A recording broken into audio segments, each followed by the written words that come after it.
pa žensko.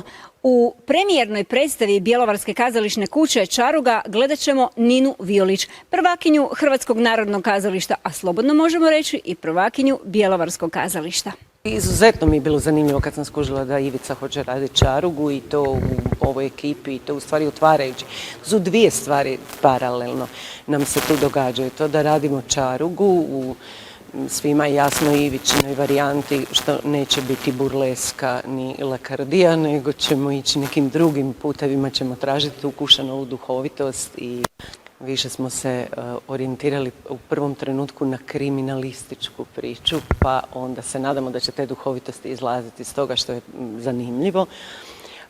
A drugo je to da u stvari otvaramo jedan novi prostor, što je uvijek, meni je to uvijek u životu u stvari neko, kako bih rekla, iznad glume, ta nekakva zadaća koja me je uvijek užasno veselila i to mi uvijek predstavlja neko veliko uzbuđenje kad se negdje nanovo događa kazalište.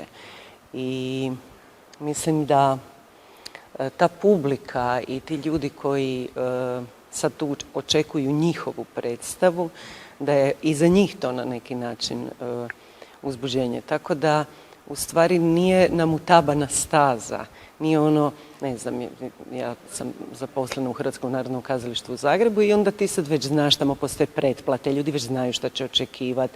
Kad se predstavi program, već svi ljudi razmišljaju, otprilike znaju koji su glumci. Jako je teško razbiti te neke predrasude, a ovdje jednostavno predrasuda nikakvih nema. I to je nešto užasno lijepo i ja se nadam da će ta neka energija toga u stvari te neke i slučajnosti i novog nekako obilježiti ovaj projekt. I sada sa Čarugom ja se nadam da će